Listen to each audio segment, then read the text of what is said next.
I'm Arthur Herman, a senior fellow at the Hudson Institute. I want to welcome you, both those of you who are here live, who defied the cold and our Arctic conditions to come to be here in person, and also to welcome our C-SPAN audience for what is the first of a series of seminars that we'll be doing here at Hudson on energy and national security.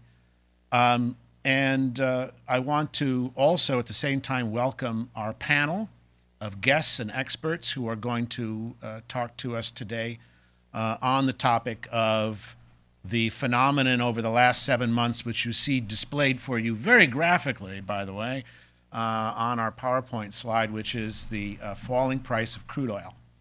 A falling price of crude oil both for, in the case of the United States production, WTI index, as you see here, but also in terms of global prices, talking about what that price decline, why it happened, what it means now, what it means in the future. Oil price decline, is it good news, bad news? Good news for who, bad news for who? That's what we're going to talk about this morning until noon. The fall of crude oil prices, I think this is in many ways an historic drop in ways that I think are important to think about. And one of them is that this has been not only an economic shakeup, but in many ways a kind of cultural shakeup. This fall in oil prices is something which I think many people have come to realize, if not most have come to realize, was never predicted. This was a lesson in how those who deem themselves the predictioneers of future energy prices and future energy supplies can be so wrong. And that's an important economic lesson, certainly, is that the ways in which one calculates the value, the future value of assets is a very tricky business and very difficult to define and to understand. The other lesson I think that comes out of this, too, is that it's really jolted the American public out of some key assumptions that used to govern the way in which we thought about energy. One of which was that the price of energy, particularly oil, would always be dear and was always going to get dearer in the long term and in the future. Now, our guests are all going to have views, perhaps differing views, about where oil prices are headed and where they're going. But the one thing we have learned over the last 7 months is the degree to which oil prices can go sharply down as well as sharply rise. A lot of America's attitudes and policies regarding energy came at times from the sharp rises in energy and oil prices, which forced important and sometimes even radical policy changes. Now we may be looking at an environment in which sharp drops in oil prices are going to force important, possibly radical changes in policy. The other big change, the other thing that's jolted, I think, Americans out of is, for so long, perhaps for 40 years, the belief that America's days as a major energy producer were over. That in the end, we were passive spectators to what was going to take place and the forces that really controlled and directed global energy prices. And what has happened over the last 7 months has really focused our attention on the degree to which over the last decade the United States has been an emergent major energy producer. Some might even argue in some ways an emergent swing producer from the point of view of shale revolution, shale oil, shale gas, the changes that have taken place with regard to the United States' position and of being positioned once again as the world's biggest energy producer are also going to have enormous policy implications and will also be a subject that our 3 distinguished guests are going to address and talk about. And then there's a third aspect, I think, too, is the way it's jolted us into understanding the degree to which that it's energy, not money, that makes the world go around. Energy. Who controls the sources of energy? Who controls access to it? Who knows how to use it? not only to promote economic growth, but also to enhance national security and even to possibly to deter international threats. That's the link between energy and national security that we're going to be exploring over this series of seminars, and that I want to kick off today with our discussion of falling oil prices. It's a distinguished panel. It's a panel of experts on this subject that I want to bring to bear for you as a way to talk about this important and possibly even historic change in the direction and future of the energy market. The first speaker that we have for this morning is Dov Ziegler. Dov is financial markets economist at Scotiabank. He's a former analyst for the Canadian Department of National Defense. Trust me, if there's anything about the Canada energy industry that Dov doesn't know, it's not knowledge. He's MA from Johns Hopkins University. He's a student of the late, great Fuad Ajami. So Dov is someone who has a keen understanding of the relationship between financial markets and the larger geopolitical issues that are involved, particularly in the Middle East, with regard to energy policy and energy markets. And I'll also add, Dov is also vice chair of the Montreal Bach Festival. So we have with us someone who understands the importance of harmonious proportion, not only in financial markets, but also in the musical sphere as well. So I want to welcome Dov and have him speak to you on the economic consequences of this historic oil price drop. Dov?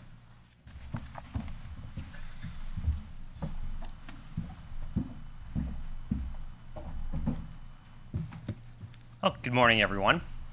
My name is Dov Ziegler. I'm here to talk to you today about the disharmonious nature of the global oil market and some recent developments, which you're all aware of, which brought us all here today, which is the precipitous decline in oil prices. And the questions I'm going to try to answer are how we got here, whether or not we can stay here, what the macroeconomic impact of the decline in oil prices will likely be, and then give some concluding thoughts on the kind of new regime that I think we're going to find ourselves in for at least the next 9 to 24 months with respect to the oil market.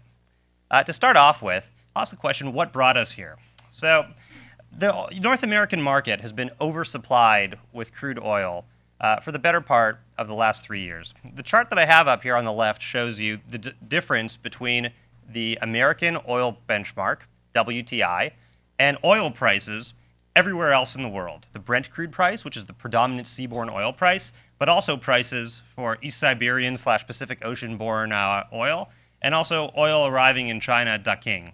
The blue line at the bottom on the left is WTI. And what you see is that American oil prices have been lower than global oil prices pretty much consistently since 2011, when the boom in U.S. oil production commenced. The U.S. has been producing an incremental 1 million barrels per day of oil each year for the last 3 years. In 2011, in 2012, in 2013, 2014, all had it. 2011 was only 500,000, roughly, incremental barrels per day. So this has been upsetting the order of global crude prices. There's always been arbitrage among crude prices in different places, but that arbitrage has grown and to the point where it became extreme. Now, most oil market observers believe that this meant that the United States was going to have an oil price advantage for the foreseeable future, along with a natural gas price advantage. That's shown on the chart on your right over there.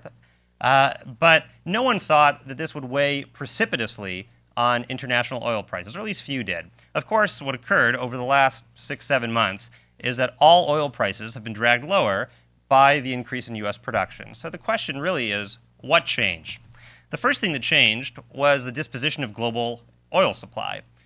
This chart shows you two things. One, a line that has the incremental increase in U.S. oil production in millions of barrels per day.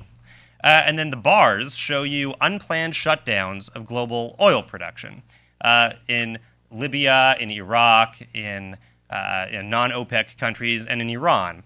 And what you see is that the heightened geopolitical tension and developments in countries as a result of various political developments, whether they are sanction regimes or the political uncertainty and economic uncertainty associated with recent revolutions in the Middle East, caused unplanned shutdowns in production that equaled or exceeded the increase in U.S. oil production.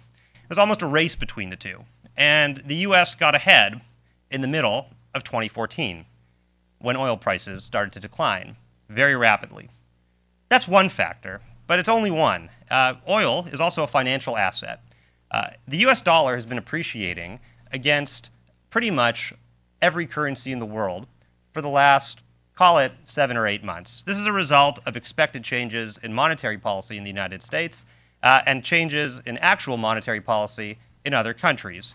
As interest rates fall elsewhere in the world, and interest rates at least stay the same, or expectations for interest rates, and therefore parts of the interest rate complex see rates increasing in the United States, the US dollar becomes more valuable. And oil is denominated in dollars. So if you're a European who is used to seeing an exchange rate of 1.4 euro to the dollar, and now it's 1.12 to the dollar, even though the oil price has fallen, it hasn't fallen in euros by a commensurate amount to the decline in the United States. So part of this is also optic. The drop in oil prices hasn't actually been a drop in oil prices everywhere to the same degree that it has been a drop in oil prices in the United States. And a final thought that I'd leave you with is that there's also been a global commodity supercycle and a boom in commodity prices of all kinds since pretty much 2006. And that boom picked up in an extraordinary way in late 2007 and in 2008, which coincided as well with the start of the global financial crisis. It wasn't perhaps evident to the entire world that we were in the midst of a global financial crisis, but parts of the U.S. mortgage market were already exhibiting all sorts of peculiar financial behavior, and the ramifications in asset markets globally were already being felt in late 2007, except in the commodity market. Because there was a very compelling story, which was the rise of the so-called BRICS, in particular China and India, their incremental commodity demand.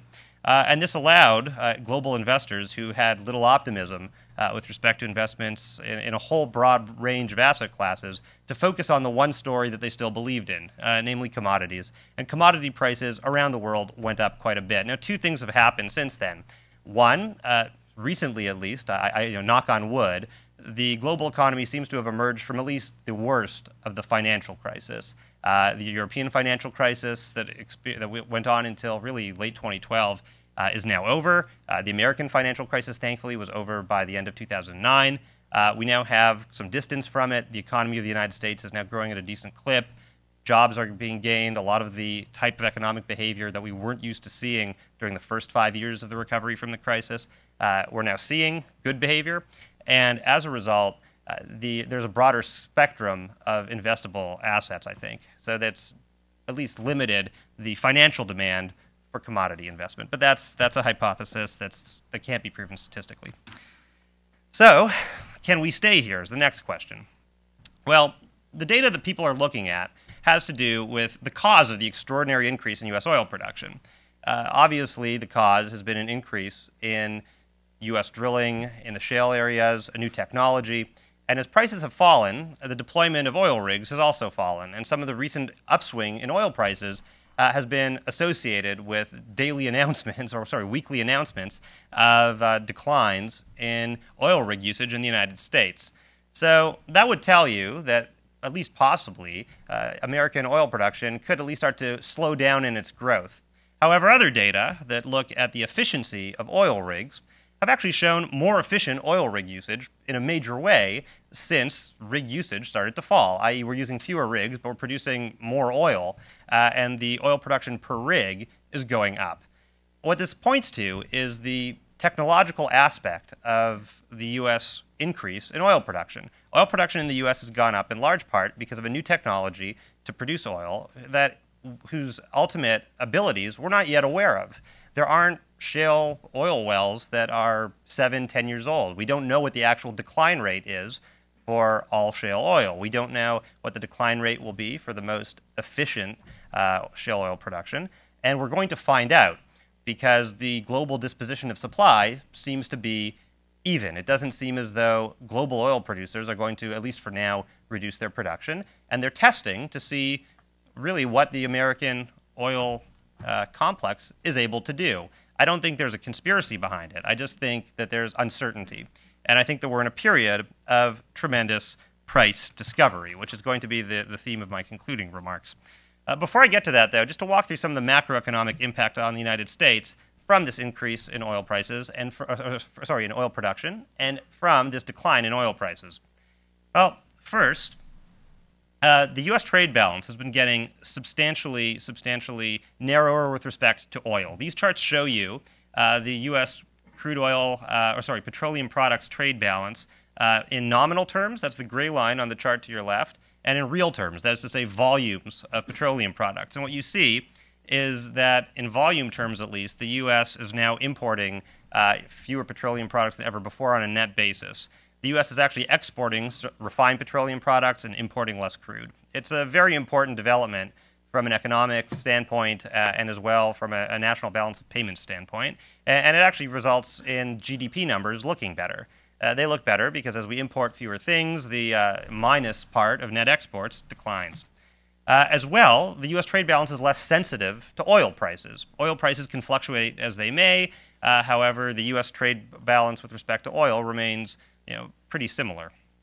I'd also say this is a North American phenomenon. It's not just that the U.S. is producing more oil.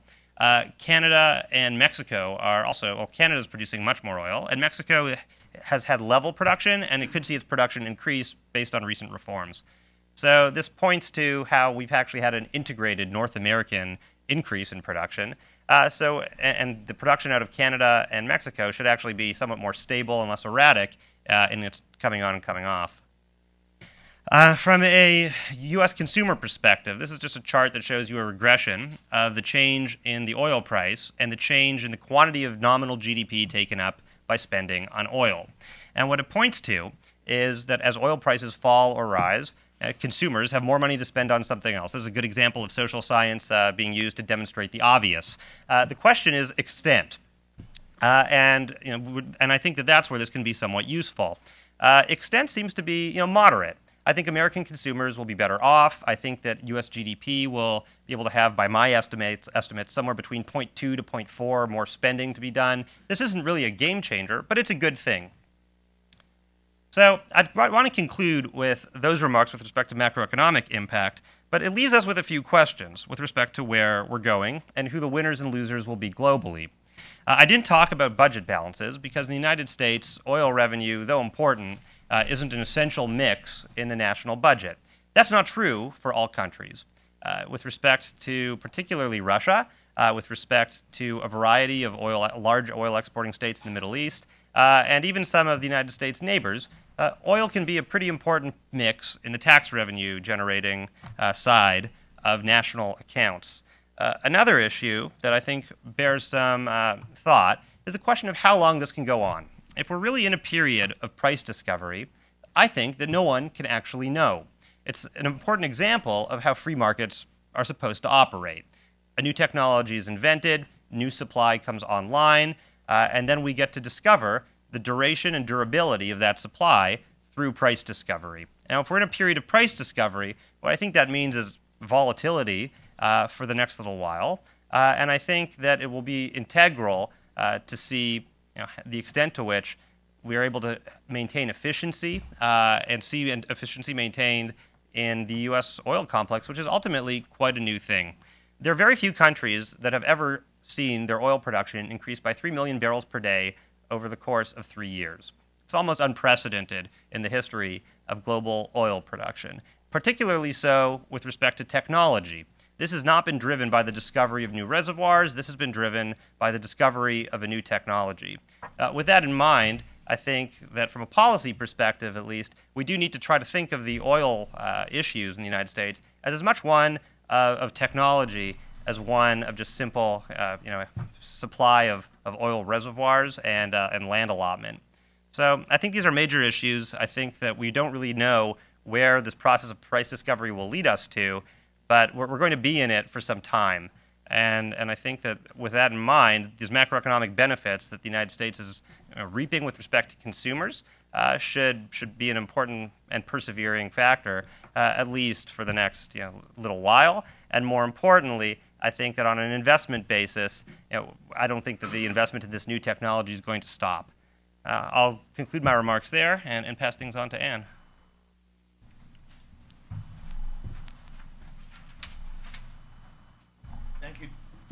Thank you, Dov. When I was thinking about someone who could speak for this panel on issues of the geopolitical impact of the fall in oil prices, the big picture, and how it shapes and will shape the future of the global energy picture, but also the global economies, the person who sprang to my mind was Anne Coren. Anne is a seasoned C-SPAN veteran. She speaks around the country on energy issues and on questions of energy independence and energy security. She's co-director of the Institute for Analysis of Global Security and is co-author of 3 books: Energy Security Challenges in the 21st Century, Petropoly, The Collapse of America's Energy Security Paradigm, and Turning Oil into Salt, Energy Independence Through Fuel Choice. She's also senior advisor to the U.S. Energy Security Council, whose members include ex-Shell CEO John Hofmeister, Alan Greenspan, former Secretary of State George Shultz, T. Boone Pickens, former Governor and Director of the Department of Homeland Security Tom Ridge, former Secretary of the Navy John Lehman, and other assorted Washington heavyweights. Anne's words carry weight as well as knowledge, in other words. And it's my great pleasure to introduce you and to present you Anne Coren.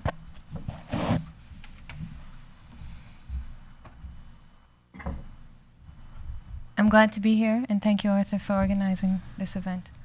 I'm going to talk about where we were, where we are, and where we're headed, and what kind of black swans we need to consider as we think about the oil market, and more importantly, the impact of oil's strategic importance on the global economy and on geopolitics, global security writ large. We may think oil prices are low right now, but if we go back to 2001, if we think about what prices looked like before September 11th, they were under $30. So they're not really that low right now. They're just low in relation to $147 barrel oil and the $100 oil that we've gotten used to. And it's very important when we think about oil to understand that what has happened in the United States in terms of shale oil production is fantastic, should be encouraged in every possible way by minimization of regulations that may thwart this kind of exploratory activity and development activity. But it's not enough to be a game changer over the long term when it comes to the oil market. And the reason is that today, just like yesterday, the conventional part of the oil market is still dominated by the OPEC cartel. And people may think that OPEC is irrelevant, and we hear that a lot around Washington, but I want to throw some numbers at you and give you a thought exercise to make it clear why that's not the case, despite the prices that we're seeing today. So if we go back to 1973, global population was around 2 billion people. Today it's 7 billion. Global GDP since 1973 has increased by a factor of 14. There were 250 million cars on the world's roadways then, and there are 1 billion today. Global demand for oil was 55 million barrels a day then, over 40 years ago, and it's 88 million barrels of oil a day today. But if we look at what OPEC production was in 1973 and what it is today, then we're in for a very large shock. Because remember, OPEC sits on 72% of world conventional oil reserves. That's the oil that's cheapest to lift, cheapest to produce. And yet, in 1973, OPEC produced 30 million barrels of oil a day. You would expect, with the massive growth in oil demand, the massive growth in population and number of cars on the road and GDP, that OPEC production would have increased, wouldn't you? Today, OPEC produces 28 million barrels of oil a day. This is the fundamental story. OPEC production has not increased, and it's obvious why not. Because OPEC countries have very substantial budgetary obligations. And the input into their budget, their income, is energy sales. And so they need to maintain a particular price of oil to balance their budget. So you may ask, well, if that's the case, why did they allow oil prices to drop so substantially? So let me walk you through a thought exercise. Saudi Arabia today produces around 9 million barrels of oil a day. About a third of that is consumed domestically. Much more per capita than in other countries, simply because oil is very heavily subsidized. Fuel is subsidized in Saudi Arabia, as it is in other OPEC countries. So about a third of that production is consumed domestically, and that leaves about 6 million barrels a day for the export market, for global sales. At $50 a barrel, you're making $300 million a day selling 6 million barrels a day, right? Now, what if you decided to cut production by 3 million barrels a day, which would offset the growth in production in the United States that we've seen over the past several years? Go down to 3 million barrels a day of exports. Does anybody think prices would not go back to above the three-digit level? Well over $100, but let's be conservative and say $100 a barrel. You'd be making exactly the same amount of money. So now we need to ask ourselves, if that's the case, you can sell less oil and make as much or more money. Why haven't the Saudis been cutting production?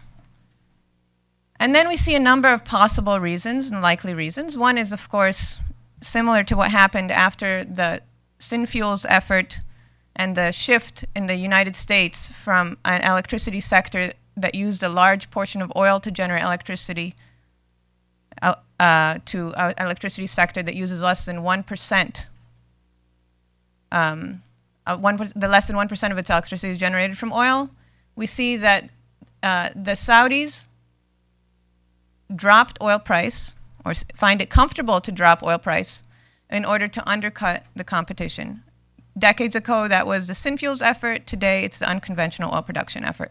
As Dov said, it remains to be seen what the economics of the shale production effort in the U.S.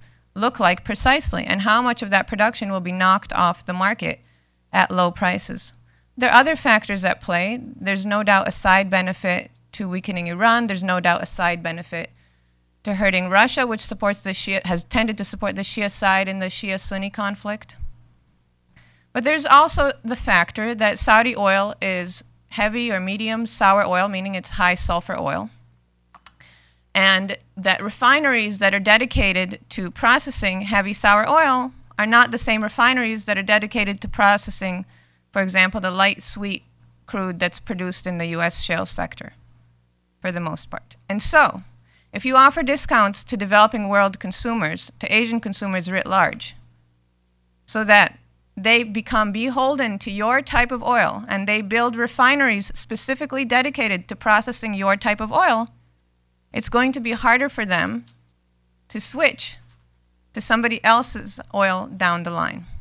And so it makes sense to keep the price a bit lower right now, so that Asian consumers build up refinery capacity for medium and heavy, sour, sulfur-rich, Saudi-type oil, and you try and guarantee your market down the road when you will be putting on the brakes and sending prices back up.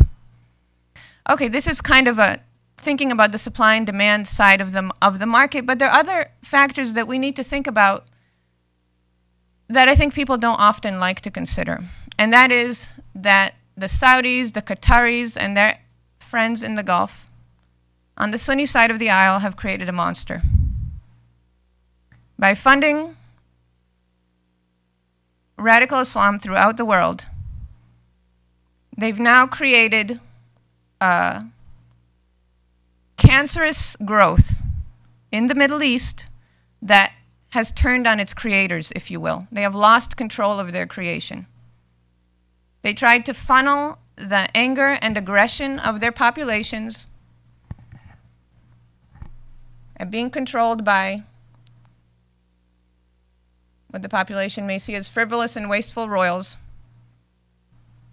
towards religious fanaticism, and the result is very clearly seen in ISIS and other related groups. ISIS isn't an isolated phenomenon. Just because you put a label on it doesn't mean it's the only group.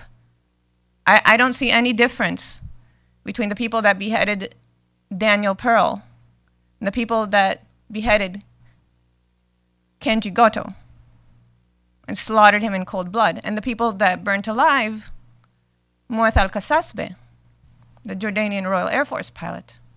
And what we need to think about is that people that are willing to do this and are willing to fly airplanes into buildings and murder 2,977 people, and would surely have been willing to murder more, if those people get their hands on weapons that give them the capacity to murder hundreds of thousands or even millions, do you think that they would balk? The answer is clearly no. And what does that have to do with the oil market?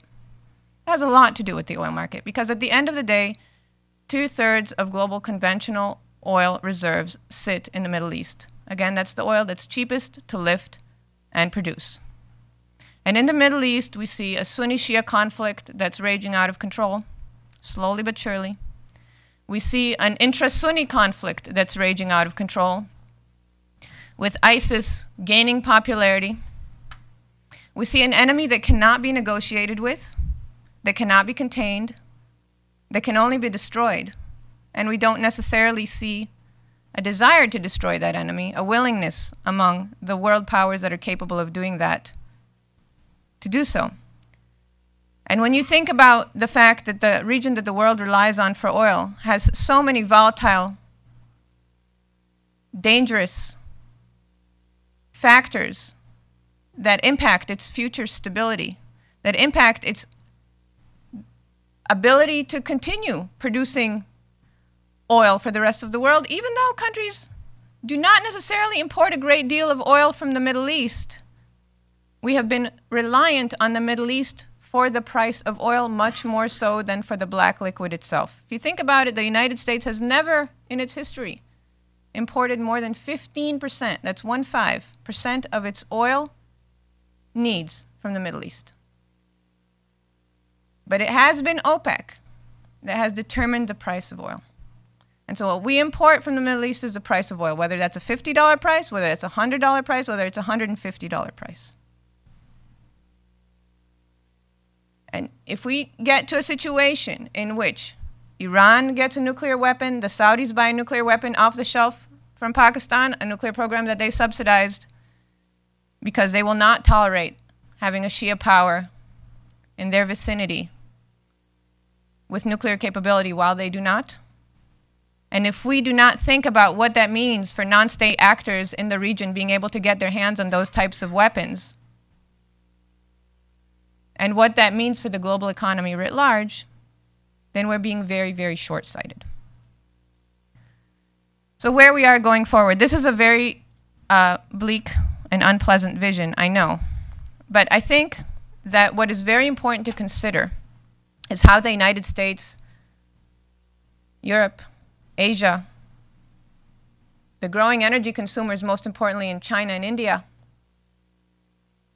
can utilize the energy resources that the globe has in abundance to make oil a much less strategic commodity, and to make these type of unexpected black swan events that can send oil price spiking very, very high,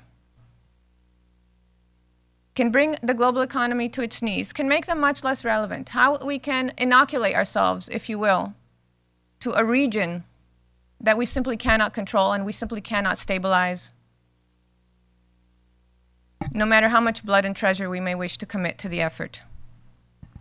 And I think to that end, what we need to do is focus on the transportation fuel market, because oil's strategic importance derives from its virtual monopoly over transportation fuel.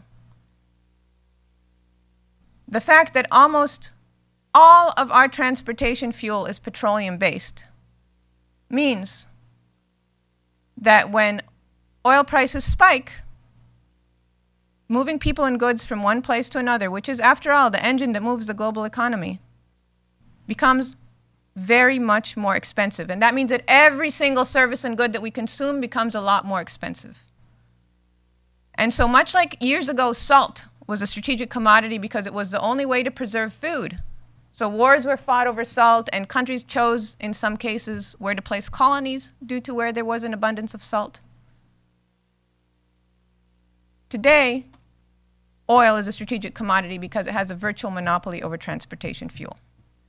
Well, unfortunately for us, this virtual monopoly is married to the OPEC cartel. Even though OPEC has suppressed its production capacity to the point that it accounts for less than a third of global production,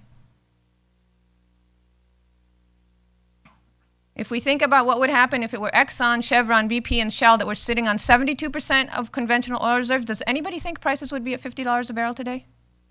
Does anybody think they would be constraining their production to the point that with 72% of world conventional reserves, they only accounted for a third of global supply?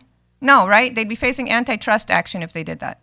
Prices would probably be $15 a barrel today, or 20 or 10. They'd be much, much, much lower. Assuming, of course, that OPEC countries are not lying about the reserves that they have. We have no way of knowing. We have no way of auditing their reserves. But assuming that the reserves that they claim are the reserves that they have, there's no excuse for constraining their production capacity to that point, except, of course, something that's perfectly rational for them to do, which is to maximize the revenue prospects for their regimes now and in the future, with periodic drops in price to kick the competitors out of the market.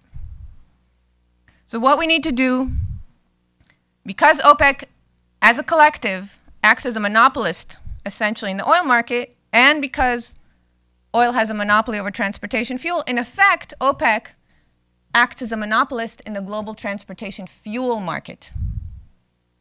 What we need to do is destroy that monopoly position in the global transportation fuel market. It's not enough to expand production of oil in the US and other places. While that's fantastic, and it certainly has tremendous trickle-down benefits to local economies, that's not enough to keep prices of transportation fuel down in a long-term and sustainable manner. But if we open the transportation fuel market to fuels that are made from coal, from natural gas, from biomass, from other resources, so that these resources can be arbitraged against oil, so that with sufficient capacity expansion and fuels made from non-petroleum resources, we eventually get to a situation where there's competition over market share in the transportation fuel market. That will drive transportation fuel costs down in a sustainable, long-term manner. And that will make the global economy able to withstand craziness in different parts of the world. We can't negotiate with the evil that is ISIS, okay? We can't talk them down. We can't do anything to stop their current brutality and murder. And their cohorts, Al-Qaeda and the other Al-Nusra Front, all the various names, they go under the same ideology. But what we can do is attempt to inoculate ourselves to them, even as we work up the will to seek to destroy them eventually. If we don't do that, I guarantee you that we're going to be lulling ourselves into a sense of complacency that prices are low now and everything is good and we can forget about all of the post-9/11 franticness and all of the 2008 $147 a barrel oil franticness and just go back to sleep. I guarantee you we're going to be waking up to a very, very nasty shock down the road if we don't wake up and open our cars to fuel competition. Thanks, and I think I'll move to you, Matt.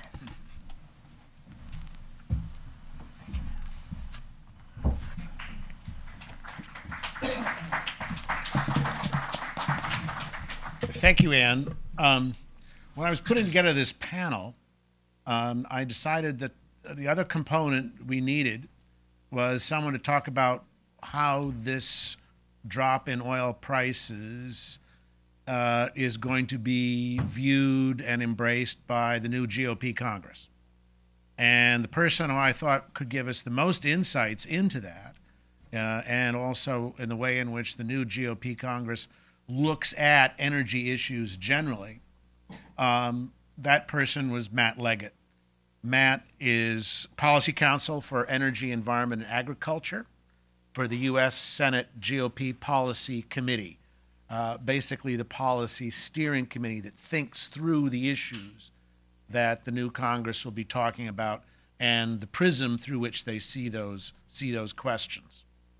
Matt is former staffer for Representative Tim Murphy, who heads the Congressional Natural Gas Caucus, and who represents the 18th District in Pennsylvania, which is one of the hubs of America's emergent shale industry. So these are issues, the issue of America as energy producer and the shale revolution are issues that Matt has balanced and contemplated and talked about with members on the Hill and with leading policymakers, as well as something which he's been connected with personally through Representative Murphy's office.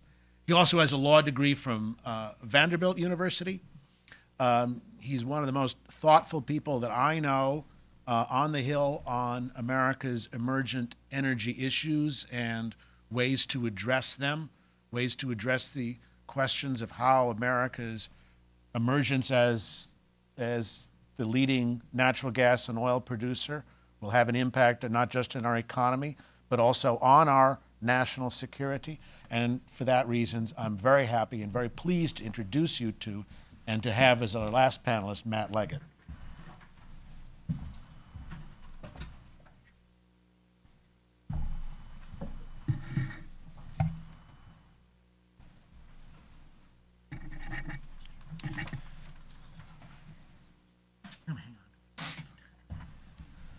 Thank you, Arthur, and the Hudson Institute for having me today. Any opinions I express today are my own and do not necessarily reflect the opinions of the Senate Republican Policy Committee or any Republican senator.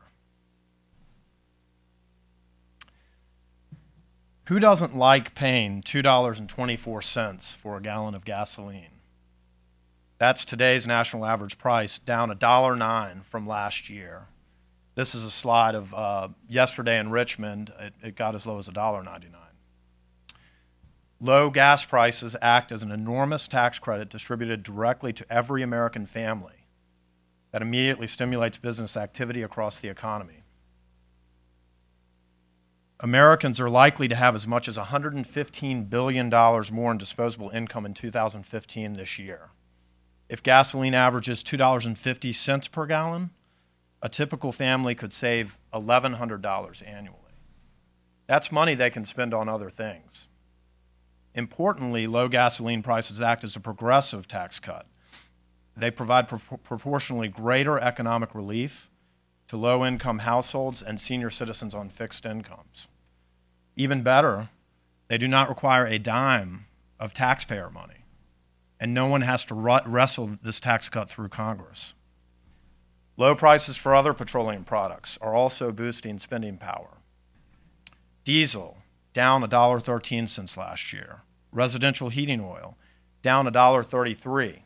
Residential propane, down $1.40. Every dollar consumers save while fueling their cars or heating their homes is one they can use to purchase other goods and services. This is all great news for American consumers, but not everyone is celebrating lower energy prices. At break-even prices for many U.S. adversaries. Russia, Iran, and Venezuela need Brent crude oil prices well past $100 per barrel to balance their budgets in 2015. U.S. petroleum product prices have been cut in half in the past 8 months, mostly because Brent crude prices have plummeted by 50% during the same time frame. On Monday, Brent crude traded at $57 per barrel. That's $58 less than its peak of $115 in June of last year. Russia needs Brent to trade around $107. Iran needs Brent to rise to $131. Venezuela needs prices to go to $151. Russia derives 68% of its foreign currency earnings from oil exports and around 50% of its annual budget from the oil and gas industry. According to a December 16, 2014 article in the Financial Times, the Russian ruble lurched towards a financial crisis. It has fallen more than 50% since the start of the year, reviving memories of the 1998 crash when Russia defaulted on its domestic debt. Oil accounts for about half of Venezuela's revenues and as much as 75% of Iran's revenues. At today's prices, their economies are also in a tailspin. With oil revenues slashed in half, these countries are less able to pay for government services they need to ensure social order and to maintain regime stability. They are in weaker positions when negotiating with the U.S. and other foreign powers over their military aggression, nuclear ambitions, and other provocative positions.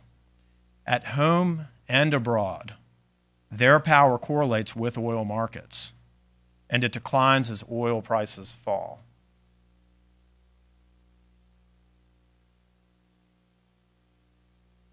At $50 per barrel, U.S. producers face challenging economics bringing WTI crude to market. American energy producers are finding the economics of oil production challenging in today's low-price environment, though they remain largely competitive and are not under as much duress as Russia, Venezuela, and Iran. A November 2014 IHS report found 80% of domestic production anticipated in 2015 will break even between $50 and $69 per barrel of WTI. On Monday, WTI crude traded at $53 per barrel. That's $55 less than its peak price of $108 in June of last year. American energy producers are aggressively repositioning their operations to better withstand the low-price environment. They are generally delaying capital investment in new wells, shutting down production of higher-cost existing wells. They're refocusing their attention to lower-risk, more economically competitive wells currently being produced in shale oil play sweet spots. As of last Friday, the total number of oil and natural gas drilling rigs actively exploring for developing oil or natural gas fell to 1,456. That's down 17.8% from a year ago, and it's the lowest level in 5 years. Energy companies are scaling back capital expenditures in 2015. This, of course, means layoffs, and they will not just be in the oil patch. Exploration and production companies, equipment manufacturers, hotels, restaurants, transportation, construction, they could all take a hit if this low oil price environment exists. Lower oil prices are in large part a function of booming U.S. oil production, which has increased by 4 million barrels per day over the last 6 years. To keep up the flow of oil, producers need to reduce their costs. So on the one hand, we have low petroleum product prices that all American consumers celebrate.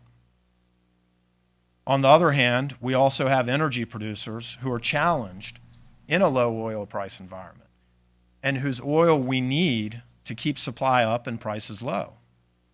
And we have a lot of workers being laid off. How can Washington help? Mostly by getting out of the way. A good place to look for cost savings is reducing the expensive burden of needless regulations and red tape. A short-term snapshot of oil markets, the moment prices are low, should not be used as an excuse to block long-term energy projects. That would be like deciding to cancel a long-needed bridge repair because one's morning commute was lighter than normal. One thing Congress can do, and now the President, is approve energy infrastructure like the Keystone XL Pipeline. The Keystone XL Pipeline is a long-term energy infrastructure project that would operate well beyond the current low oil price environment.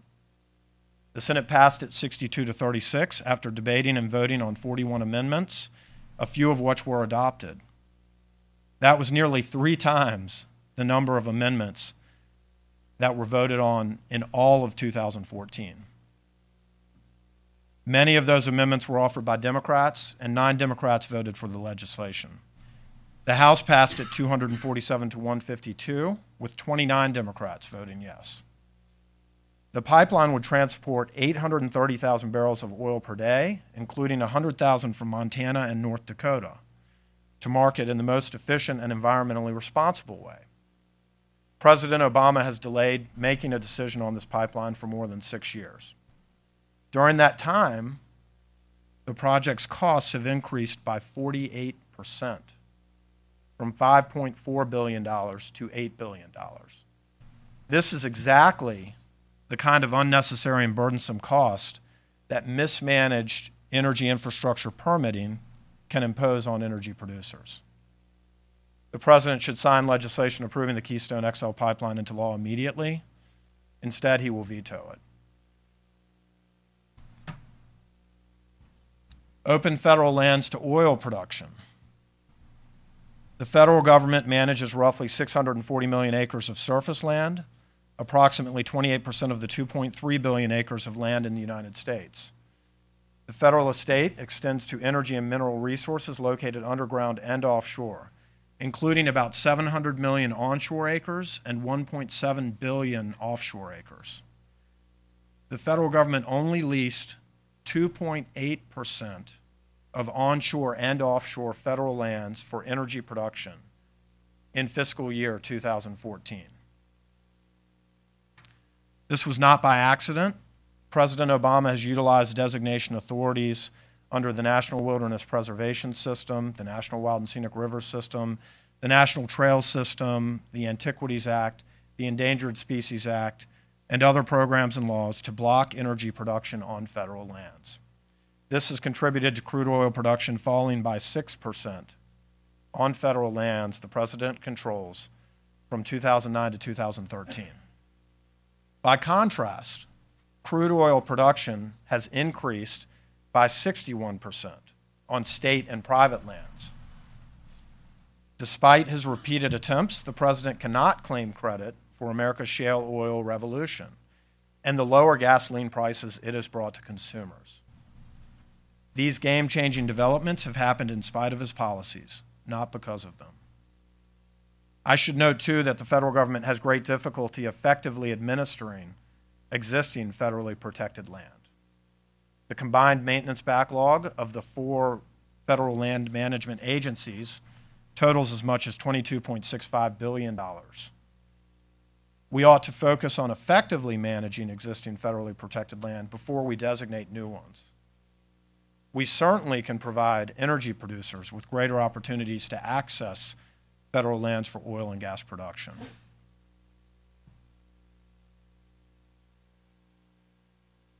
Provide certainty in energy project permitting. The Bureau of Land Management has a backlog of 3,500 applications for permits to drill on onshore federal oil and gas leases, according to the Department of Interior's Inspector General last year. It took an average of 228 calendar days, or about 7.5 months, to process an APD during fiscal year 2012. States take 80 days or less to process an APD. Like the Keystone XL Pipeline, the BLM permitting backlog is another example where permit applications are routinely delayed, adding unnecessary and burdensome costs for energy producers. Last December, the Congress passed, and the President did sign into law, the BLM Permit Processing Improvement Act to address BLM's backlog of APDs. Senator John Barrasso, chairman of the Senate Republican Policy Committee, sponsored the legislation, which 6 Republicans and 6 Democrats also co-sponsored. Not only good legislation, but a small example of a bipartisan group of policymakers persuading the President not to veto every energy regulatory reform.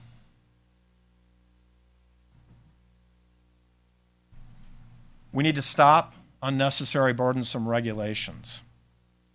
On the day before Thanksgiving, the Environmental Protection Agency proposed a new 626-page plus a 575-page appendix ground-level ozone standard of 65 to 70 parts per billion. This would be down from 75 parts per billion established in 2008 by the Bush administration. EPA estimates a 65 ppb standard would impose costs of $15 billion per year on the nation. That's not including California. another $106 billion per year on California alone after 2025. The National Association of Manufacturers warns this new ozone regulation threatens to be the most expensive ever imposed on industry in America. At 65 ppb, the ozone standard would push large swaths of the country into non-attainment with national ambient air quality standards. 4 states and localities to curb energy production, refining operations, manufacturing development, agricultural operations, and economic growth. Crude oil exports could also help producers shore up the economics of their domestic production by giving them access to foreign markets. This is a topic that is just starting to be discussed. There have been several studies that have projected positive economic benefits to the U.S. if crude oil exports were to occur. The refining community has some questions about what that policy might mean for them. And certainly on the Hill, it's an issue that will continue to receive increasing attention. These are just some examples of the types of regulatory burdens that can add unnecessary and burdensome costs to energy producers or remove them. There are plenty of others: proposed hydraulic fracturing rules, planned methane emissions rules, Endangered Species Act listings, national monument designations, the 5-year offshore oil and gas leasing plan, just to name a few. The outlook for oil prices is uncertain. You've heard that from both of our previous speakers. One closing point I think cannot be overemphasized. Energy producers and infrastructure developers plan their projects over long-term horizons. The federal government should not implement policies according to short-term snapshots of oil markets. Oil prices are not guaranteed to stay at today's low levels. They could move up if supply falls, demand increases, or both. If OPEC cuts oil production or the Middle East ignites into conflict, supply could fall. If our economic growth picks up speed, demand could increase. In either case, oil prices could rise. On Tuesday, the Energy Information Administration estimated Brent crude will rise from $57 to $75 in 2016, and WTI crude will rise from $55 to $71. On Tuesday, the International Energy Agency said, quote, "The price correction will cause the North American supply party to make a pause. It will not bring it to an end." Vaclav Smil noted in a December 22, 2014 article for the American Enterprise Institute, "What is now unfolding is the 8th oil price decline of more than 30% during the past 30 years. Relatively sharp price rises followed those drops. As consumers, we all like low oil and gasoline prices, but there is a lot of uncertainty about the future of oil prices. What we can be sure of is that the more cost-competitive energy producers can operate within a low oil price environment, the more likely they can sustain production that helps bring us those low prices. We have tremendous opportunity to better position our energy producers, our energy consumers, our energy policy. Thank you for your attention. I look forward to the discussion. Thank you, Matt. You hearing me okay in the microphone? Yeah. Now, this is usually the point in a panel discussion like this in which I exercise my prerogative. It's not a royal prerogative exactly, but it is a sort of host and moderator prerogative of asking the first and very often the most interesting question of my panelists. But you know what? I think in this case, and given our audience, I think it actually will be more interesting and maybe even more entertaining if we open up the discussion to questions first. And I'll reserve my final big question for the end if we have any time left. So if you do have questions for any of our panelists, singly or as a group, if you could just go to the micro, raise your hand, stand up, Someone will come to you with a microphone, and if you could just speak into the microphone, and then also please identify yourself and any institutional affiliation you care to disclose. Down here. Tom Duesterberg from the Hudson Institute. I'd like to ask anybody on the panel their opinion as to whether or not the low prices that exist now will decrease future exploration and development outside of the United States. Countries like Mexico, Brazil, Canada, Russia all have huge reserves and had plans to increase production. Do you have any comments on what we can look for in the future on that? Did everybody catch that? Mm-hmm. Yeah, okay. Sure. Go ahead. Well, the early returns are that the longer term the project, the more likely it is that whoever was sponsoring it is continuing with it. However, we have started to see some declines in expected capital expenditure in some of the higher cost jurisdictions, and as well more caution among explorers. In the case of Canada, companies have been announcing capital expenditure decreases on the order of between 10 and 25% so far. That's through earnings through the third quarter.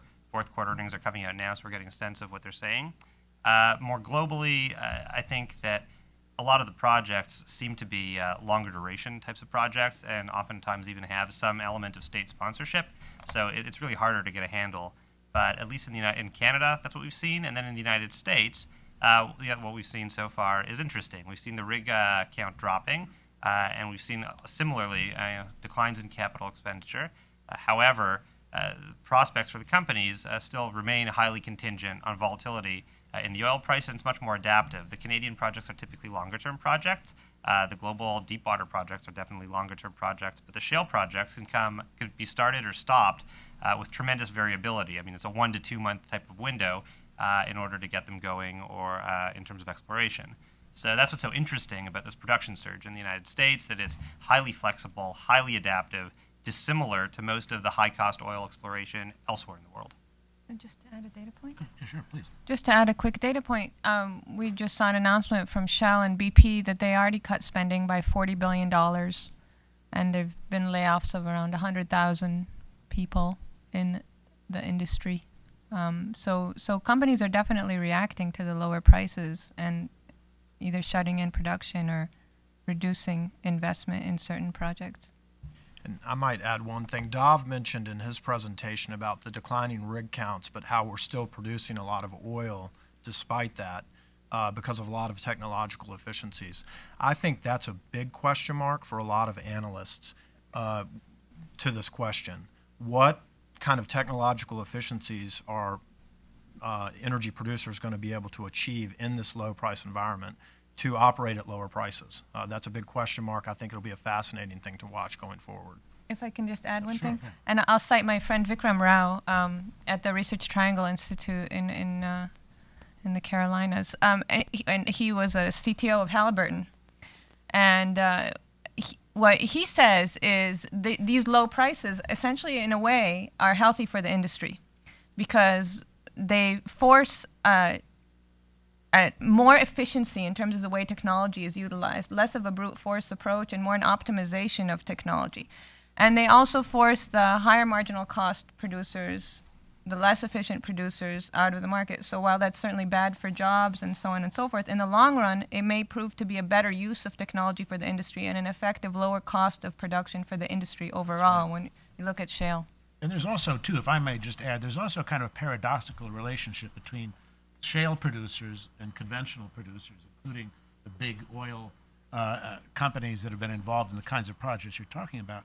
And that is because the shale producers can react so quickly to changes in prices, either in cutting back in exploration and production or ramping up, when the price goes up. What that means is that they have the ability to affect prices. And we're going to see this tested out, I think, in the next couple of years. The ability to affect prices and provide, in effect, a kind of price support that larger retail, the big producers, conventional producers, will be able to use to their advantage of being able to fund long-term projects, knowing that if price reaches at a certain kind of level, the shale production will wind down, and the price will bounce up, as it's already done. And so we may have a very interesting kind of relationship between shale and conventional production, with each, in a way, sort of supporting the other's continuing growth and development. Other questions? Here in the front?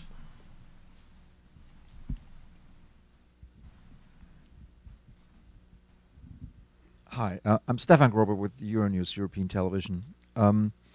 How do you see the development of the electric car or hybrid car? Do you fear that low oil prices will slow down the development of these vehicles? Yeah, go ahead.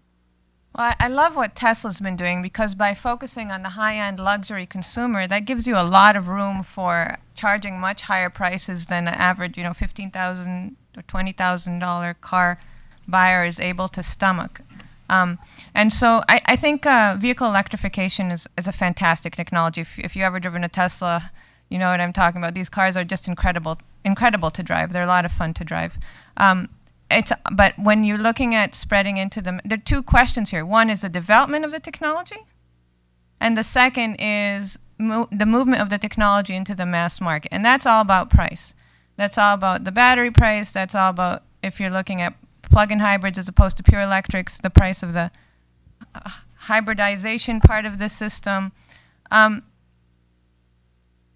think that there's a lot of room for growth in this sector of the market, but it's going to take a long time. And for that reason, while it's very good to, and we should applaud the companies that are working on this, and certainly remove any regulatory barriers that stand in their way in the US and in other parts of the world, it's important not to focus on electrification as the sole option for the transportation fuel market. And if we look at low-hanging fruit, the low-hanging fruit today, I would say, is actually liquid fuel choice. Because if you look at liquid fuels made from coal, from natural gas, from biomass, and here I'm thinking of alcohol fuels, not synthetic petroleum products, but alcohol fuels like methanol, for example, which in China has been increasing at a phenomenal rate, methanol from coal. The US, we have a lot of low-cost natural gas and an industry that really wants to build up demand for that gas. And if we look at the vehicle side cost, and we look at under $100 extra for an automaker to open a car to fuel competition, to liquid fuel competition. So the car can use not just gasoline, but also alcohols made from coal, from natural gas, from biomass. And if we look at how we can expect the market to move going forward, assuming that we remove regulatory barriers to fuel competition, so that automakers have a strong incentive to open their fleets to fuel choice enabling vehicles, then we can expect that we will first see a lot of gasoline, ethanol, methanol flex fuel vehicles, and down the road, as battery costs go down, we'll see more flex fuel plug-in hybrid vehicles. And certainly it's a big market with lots of different applications. There's always going to be room for pure electrics as well. Not mentioning other options doesn't mean, like CNG doesn't mean I don't think they're good. I'm just focusing on these two examples. Okay, I'm going to take your question, and I'm going to serve it up to Matt. And that is, Matt, the degree to which a lot of the growth in electric automobiles in this country has been sustained by, one, subsidies, but also by tax incentives. I think of Tesla being a classic example of that. What's the mood right now among GOP Congress with sustaining those kinds of incentives in regard to electrification?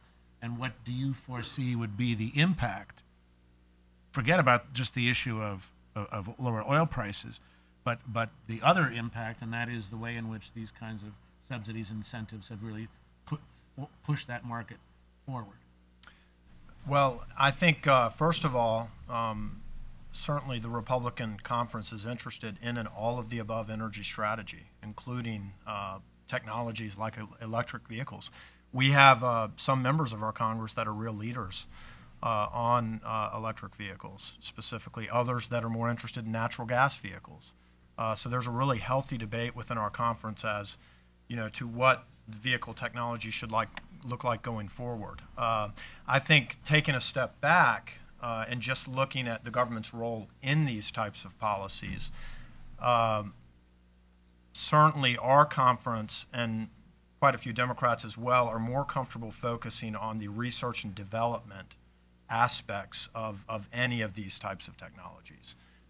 When you get into the commercial deployment of it and you use government resources to incentivize that commercial deployment, you have a lot of people who become concerned with capture of federal agencies, with picking winners and losers, with forcing technologies into the commercial space that aren't yet ready for the commercial space. I think a lot of people agree that one of the major innovations that can not only help electric vehicles but renewables is energy storage, battery technology. More needs to be done on that front. And there was an interesting report maybe last year by ITIF that that policymakers should focus less on commercial deployment and more on research and development. And this is coming from a group that typically would be for commercial deployment policies.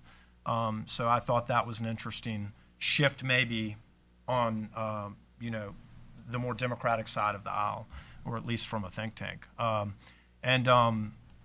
would suspect that Senator Murkowski, who's the Energy Committee chairwoman, will certainly be looking at policies focused on research and development in particular. She's sort of promoted those in the past, probably will in the future, and that's where I'd look for action on our side. Can I add one quick comment? Sure. If you're buying a $100,000 Tesla, a tax credit isn't going to make that much of a difference for you. It might be nice. But if you cared all that much about the tax credit, you'd ask for a less nice stereo on your car, or a less expensive paint job, or something like that. So I think by focusing on the higher end of the market, you make yourself more immune to... And also to changes in the tax. Yeah. It's a very good point. Arthur, one other thing I might add. These discussions on Capitol Hill, also there's a debate about how to do them, whether to do them in a targeted way or not. Obviously, a lot of people would like to get fundamental tax reform done. Do you address tax credits for electric vehicles, for example, within the context of a larger fundamental tax reform package? Do you do it, sort of as a rifle shot approach? That's another question, for all of these types of technologies when the government's looking at tax credits for them. More questions?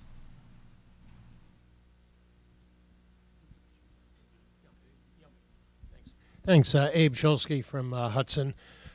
Some people have argued that given the ability of the shale oil producers to come into the market relatively quickly, because they don't, doesn't take 2-3 years to get something going like it does with the deep sea drilling, for instance, but also to exit relatively quickly because their wells are shorter lived, and if you don't keep reinvesting, you're going to draw down your production. All of that taken together implies that for the future we should see much more stable oil prices, and that some of the things that we've seen in the past of these very rapid swings in oil because of the inelasticities of supply won't be characteristic of the oil market in the future. And I was just wondering what the panelists thought of that theory. Duff, you want to take a shot? Sure. I think that's the hope. Right? The hope is that there's a new and more adaptive oil production system in the United States. What are some of the caveats? One is that, at least thus far, the major participants in that industry, shale oil, have largely been smaller countries, and they're highly reliant on financing that is not as stable as the financing that's offered to a large global oil company. So the big question is whether or not there will be an ability for at least the financing, exploration, production mechanism that's been operating at a systemic level in the United States for the last number of years to continue in an environment of more volatile prices. TBD. The reason why I try to characterize where we are right now as a moment of tremendous price discovery is because there's actually a brand new oil production system in the United States, the one which you, I think, very ably right now just characterized. And given the fact that the system is only a couple of years old, really, more than a couple, only a number of years old, we really are not certain how it's going to react to the kind of volatility that we've all of a sudden seen and a new price area than had existed when the technology first began to be deployed in a large and meaningful way. So I don't think there really is an answer, but I do think that the hope is that this system that has been operating for the last number of years will continue to and operate in the manner described in the question. So will it? Can't answer. Do I hope it will? Seems as though it's been a good thing thus far, and that's the most I could really offer. I'm gonna take this question and then give you a shot at it. And that is a question. When we talk about U.S. shale and the shale revolution, we're really talking about two different revolutions, aren't we? We're talking about the oil, of course, in which we think about very much because of its impact, questions about whether these price drops have to do with oil with oversupply. But we also have the natural gas shale revolution.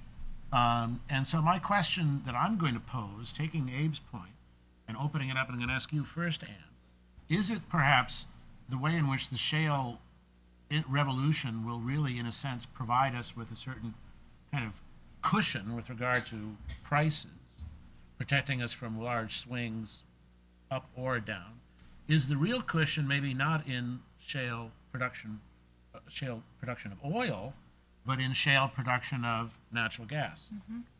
I really do think that's the case. I think, in fact, if we do the right things, if we open our cars to fuel competition, natural gas, the shale production of natural gas could be the game changer in the global oil market, in a way, because right now, natural gas goes into the electricity sector, into the chemical industry, and so forth. It's not arbitraged against oil. Natural gas is competing against coal. It's competing against nuclear power.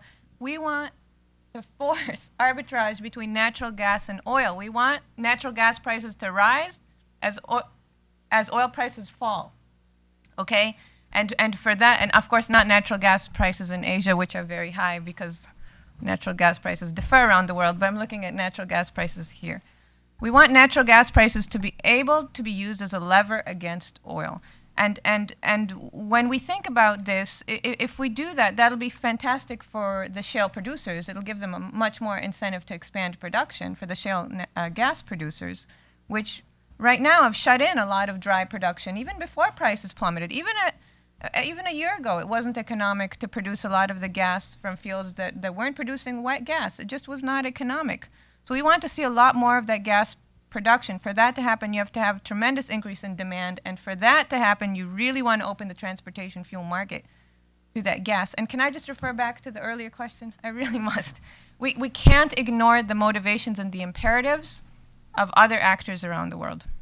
The Saudis have $750 billion of cash reserves that they're very steadily running through right now. That's why they can manage to keep these prices lower. That's why they haven't cut, not by 500,000 barrels a day, not by 1 million, and certainly not by 3 million barrels a day. But they like balanced budgets, and they're not going to keep burning through their cash reserves forever once they feel that their goals are accomplished, however we may consider those goals to be. So they have a very strong motivation to keep their heads attached to their necks.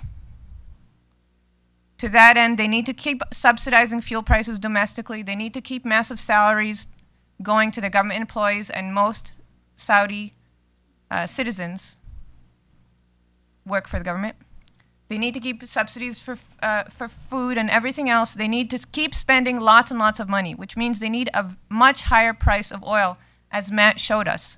And so we can't ignore that fact, and we can't just think about the normal kind of supply and demand dynamics of a purely competitive market, because we're not dealing with a purely competitive market.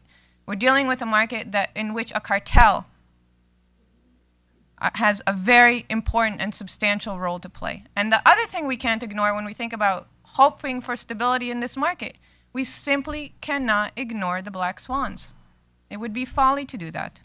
We can't ignore the fact that the Middle East is the craziest region in the world right now, and will likely be for the foreseeable future, for all of our lives and the lives of generations to come.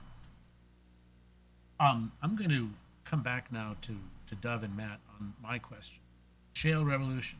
Is it really two revolutions? Is it really two revolutions? And are we going to see in the process a kind of two-stage process in which the oil and the dominance of oil will will sort of fade, and the rise of a natural gas-driven, not just shale revolution, but a natural gas energy economy. Matt, Pennsylvania, Westmoreland County, Allegheny County. This was Tim Murphy's home turf. You know that very, very well. What's the picture? Well, and I currently work for Senator John Barrasso from Wyoming, so he has oil and natural gas. You know, we view both of these as important fuels. We view them both as a major foundation for our energy economy moving forward.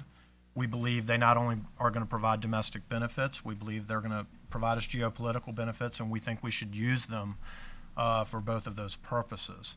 I think when you're talking about the competition between oil and natural gas, it's an interesting question. I think it'll evolve over time. One thing I would caution about the optimism of natural gas, and it's not a caution as much as it is just something to consider. There are obviously a lot of competing demand centers now for natural gas, and a lot of people, you know, want a piece of natural gas going forward, whether it's the electric sector, the transportation sector, the export sector, manufacturing sector, and you know, we believe that the market should sort out natural gas's role going forward, but we would, you know, and we do believe that natural gas is expansive enough in the U.S. now that we can probably fill most of those needs without putting too much upward pressure on prices. You know, do I see it as a replacement for oil as a transportation fuel? Not anytime soon. That's not anything that is being discussed in Congress for sure. I'm going to leave us time for one more quick question down here in the front. But we want the audience and everybody to sort of catch it. Just hang on 1 second. And of course, we want to know who you are, too. My name is David Babson with the Union of Concerned Scientists. And I just wanted to bring up one thing. We were talking, or Ann was talking about issues that can't be ignored. And in a long discussion about energy and oil, I wanted to ask about the influence that environmental considerations, climate change may have on energy policy and the thinking that's going on around energy policy. So, Matt, this is actually more directed at you. And I'm from Wyoming, so you can say hello to Senator Barrasso for me. You know, in looking at what you went through here, some of these policies, they tend to be somewhat devoid of, you know, thinking around the influence on the environment. How long is the GOP going to continue, you know, kind of talking about energy policy, but avoiding looking at the elephant in the room, if you will, which is the continuing accumulation of carbon in the atmosphere and those sorts of things? And what are the relationships that need to be considered between policy making and environmental stewardship? Well, the Republican conference, just like the Democratic conference, wants clean air, clean water, clean land. I think everyone can agree on that. And you know, we believe that there are environmental regulations in place that provide us with that. Now, the carbon question is a separate question from the criteria pollutant question. In terms of carbon emissions, there is sort of a wide range of thought within the Republican conference. If you followed the Keystone Pipeline bill, you saw that there were several amendment votes that sort of, you know, demonstrated to varying degrees where people not only on the Republican side but the Democratic side are on these issues. In general, I think everyone agrees the climate is changing. Beyond that, I think that there's, you know, a difference of opinion in terms of how much man contributes to climate change and how important and urgent it is for us to act. Another point is, should the U.S. act unilaterally, or should it not? As it is today, we're acting unilaterally. In fact, the president is acting unilaterally without Congress's consent. the American people have rejected international climate change policy repeatedly since they rejected President Clinton's BTU tax in the early 90s. We still don't have consensus on these issues as a public, much less a Congress. Beyond that, when you look at the price and the cost to American consumers, American households, energy consumers, manufacturers, economic development, all of these things, you have to weigh those with the potential benefits of carbon emissions reduction strategies. You have to weigh what are other countries going to do in response to what we're doing. I'm sorry, Matt. We're going to wind down. I had promised Ann the last Sure. on this, and then we're gonna wrap up. You know, I just came back from. Thank you. I just came back from China, and if you think about developing Asia, and you understand that developing Asia cares about breathing clean air, it really doesn't care about what the climate's going to be like in 50 years. And when we talk about climate, when Union of Concerned Scientists or others talk about climate, the big bad guy in the room is coal. But if the world tries to stop China or India from using coal, essentially what you're doing is placing the priority of keeping the planet in stasis over the priority of allowing hundreds of millions of people to lift themselves out of a poverty that doesn't allow them enough energy to cook 2 meals a day. I don't think that's right. I think that the lowest cost way to produce electricity around the world in general today is coal, and preventing people from using that because of concerns about the climate down the road is just wrong. And the United States shouldn't have any hand in supporting that. On that uncontroversial and highly ambiguous statement, I am going to have to wrap this up. Thank you again, audience, for coming. Thank you also, C-SPAN audience. And let's thank our panel.